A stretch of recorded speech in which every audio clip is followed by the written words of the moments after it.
जय श्री राम फ्रेंड्स। आज के लेक्चर में आपका बहुत बहुत स्वागत। तो आज हम बात करेंगे एंगुलर एक्सेलरेशन के बारे में।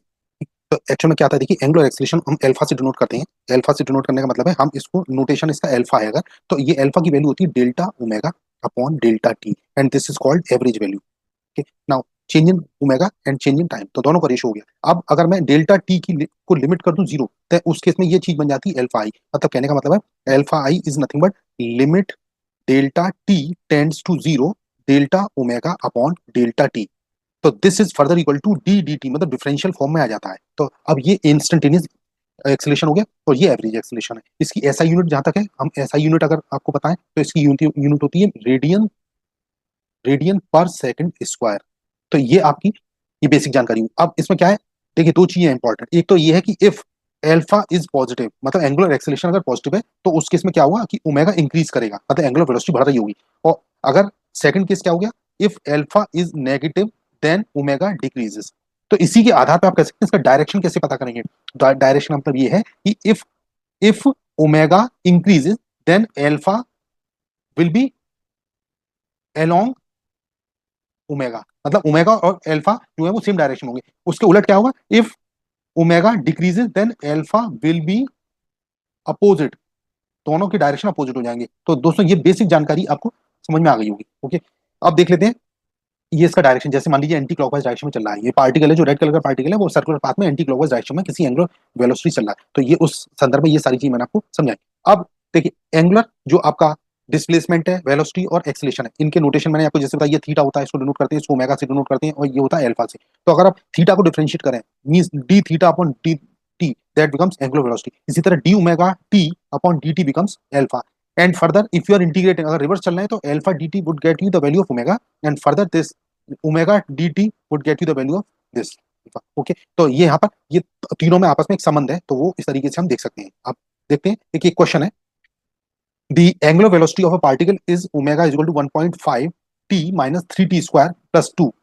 Okay, then find the time when its angular acceleration becomes zero. तो यहाँ पर कुछ नहीं करना है आपको। देखिए यहाँ पर ओमेगा की वैल्यू कितनी दे रखी है, ओमेगा की वैल्यू है 1.5 t minus 3t square minus 2। Okay, तो एल्फा कितना हो जाएगा, एल्फा हो जाएगा D omega upon D T, जैसे हमने अभी आपको समझाया। तो यहाँ से इसको डिफरेंशिएट कर दीजिए, इस पूरी इक्वेशन को डिफरेंशिएट करेंगे तो 1.5 टी का डिफरेंशियल 1 हो गया, माइनस 3 इंटू टी स्क्वायर का हो गया 2t, प्लस इसका जीरो हो जाएगा 2 का, क्योंकि कॉन्स्टेंट टर्म है तो इसका ये वैल्यू इसका जो होगा जीरो हो जाएगा। तो हो जाएगा 1.5 माइनस 6t एल्फा की वैल्यू। अब वो कह रहा है when alpha is equal to zero, when alpha is equal to zero, तो उस केस में आपको टाइम की वैल्यू निकालनी है। तो this implies alpha is equal to zero means 1.5 minus 6t की वैल्यू जीरो हो गई। इसका मतलब ये होगा कि t comes out to 1.5 upon 6, तो ये हो जाएगा आपका 1/4 सेकेंड। तो ऑप्शन हो जाएगा आपका ये B, B option is correct. इस तरीके से क्वेश्चन का सॉल्यूशन। अब एक क्वेश्चन और है, जैसे कि if angular velocity of a disc depends on angle rotated theta as omega is equal to theta square plus 2 theta, then its angular acceleration at alpha at theta is equal to 1 radian. तो यहाँ again यहाँ पर देखिए omega की value हमारी कितनी दे रखी है, theta square plus 2 theta. Okay, तो अल्फा कैलकुलेट कीजिए, alpha is D omega upon D T. तो दैट इज द इक्वेशन। अब देखिए यहाँ पर प्रॉब्लम क्या है, यहाँ पर ये ओमेगा जो है थीटा की टर्म्स में दिया है, तो हम इसको एक काम कर सकते हैं, हम इसको थोड़ा सा डबल डेरिवेटिव कर लें। डबल डेरिवेटिव मतलब हम इसमें मल्टीप्लाई कर दिया, इससे कि हमने ओमेगा से, ओके ये हमने सॉरी थीटा से इसको किया, और थीटा इस तरीके से हमने इसको लिख दिया D D omega by D T है, ये D omega by D T है, तो हमने इसको लिख दिया डी, जस्ट मिनट, ये हम इसको इस तरीके से लिखते हैं, D omega by D T को हम लिख सकते हैं D omega upon D theta into D theta upon D T, इस तरीके से लिख सकता हूँ। अब मेरा काम यहाँ पे सॉल्व हो जाएगा। तो यहाँ D omega by D theta, और इसके अलावा ये जो D theta upon D T इसको हम ओमेगा बोलते हैं, तो omega into D omega upon D theta, इस तरीके से ये आपका ये एक्सप्रेशन आ गया। तो अल्फा की वैल्यू आ गई। अब देखिए alpha is equal to omega, omega की वैल्यू कितनी दे रखी है यहाँ पर, यहाँ से देखिए यहाँ पर लिख दी है ओमेगा की जगह लिख दी है थीटा स्क्वायर प्लस 2 थीटा यहाँ लिख दिया into D omega by D theta. अब D omega by D theta इसको एक बार डिफरेंशिएट कर दीजिए दोस्तों। तो इसका देखिए D omega by D theta क्या आ जाएगा, यहाँ से इसको डिफरेंशिएट किया तो 2 थीटा प्लस 2, 2 थीटा प्लस 2 यहाँ पर रख देते हैं 2 थीटा प्लस 2। ठीक, तो एट हमें theta is equal to 1 radian पे चाहिए, तो theta is equal to 1 radian पे कितना हो जाएगा value, alpha comes out to be theta square की जगह दी है मैंने 1 का स्क्वायर, ओके, प्लस 2 इंटू 1 यहाँ आ जाएगा, और इस ब्रैकेट में आ जाएगा 2 इंटू 1 प्लस 2। ठीक, तो इसको जब सॉल्व करेंगे तो ये हो जाएगा, ये टोटल इसको सॉल्व करेंगे तो ये आ जाएगा 12 रेडियन पर सेकंड स्क्वायर। तो answer is 12 radian per second square. This is how you can solve the question. एक क्वेश्चन और देखते हैं। ये क्वेश्चन है। और disc starts from rest and due to torque it gives an angular acceleration alpha is equal to 3t square plus t square. Find its angular velocity after 2 second. तो simple है यहाँ पर। तो यहाँ पर हमें क्या करना है, at t is equal to zero, हमारा क्या है ओमेगा वन जीरो है, at t is equal to 2 second, ठीक है, at t is equal to 2 second हमें करना है। तो अल्फा इसकी वैल्यू कितनी दे रखी है, अल्फा दे रखा है 3t minus T square. Okay, तो omega two minus omega one is equal to, integral आप करिए जीरो से टू के बीच में, ठीक है, जीरो से टू के बीच में हमने इंटीग्रेट किया क्योंकि हमें जीरो से टू भी चाहिए, ठीक है, तो हमें आफ्टर 2 सेकंड चाहिए, तो जीरो से टू इंटीग्रेट किया मैंने अल्फा डी टी को, बस अभी हमें मेरा यह काम बन जाएगा। तो जीरो से टू इंटीग्रेट कीजिए और इसकी जगह लिख दिया अल्फा की जगह हमने लिख दिया three T minus T square, three T minus T square into D T. तो इसको आप जब सॉल्व करेंगे दोस्तों तो ये हो जाएगा omega two, because omega one zero है, omega two is equal to this, integrate कीजिए इसको, तो थ्री टी का इंटीग्रल क्या हो जाएगा, टी का इंटीग्रल होगा three t square by two minus T square का हो जाएगा t cube upon two, this is in the limit zero to two. आप इसको फर्दर सॉल्व कीजिए तो थ्री बाई टू इंटू, अब हमें ऊपर अपर लिमिट है टू, तो टू का स्क्वायर कर दीजिए माइनस टू का क्यूब कर दीजिए अपॉन टू, माइनस ये होल थिंग जीरो हो जाएगा क्योंकि लोअर लिमिट जीरो है, तो इसको लिखने की जरूरत नहीं आगे। तो ओमेगा टू की वैल्यू जब आप इसमें यहाँ सॉल्व करेंगे तो हो जाएगा दो दूनी चार और तीन बारह बटे दो, ये छह, तो ये हो गया माइनस आठ बटे दो का मतलब चार, सॉरी आठ, टी क्यूब बाई थ्री होगा, तो एट, ये हो जाएगा eight by three, eight upon three, ठीक है। तो जब इसको सॉल्व करेंगे तो ये आएगा छह तीन अठारह, मतलब 10/3 रेडियन पर सेकंड। तो इस तरीके से ये आंसर आ जाएगा ए ऑप्शन, ऑप्शन ए इसका करेक्ट है। तो उम्मीद करता हूँ ये क्लियर हो गया होगा क्वेश्चन।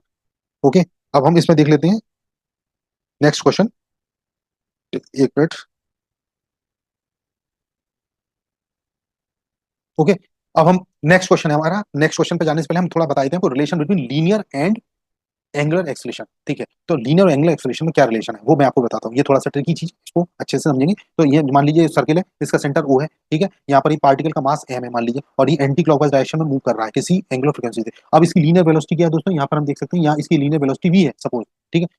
तो यहाँ पर दो तरीके के एक्सलेशन काम करते हैं, तो उनको समझने के लिए हम क्या करते हैं, देखिए पहले तो हम जानते हैं कि हमारा जो वी है, मैंने आपको बताया था लास्ट लेक्चर में, v is equal to omega cross are.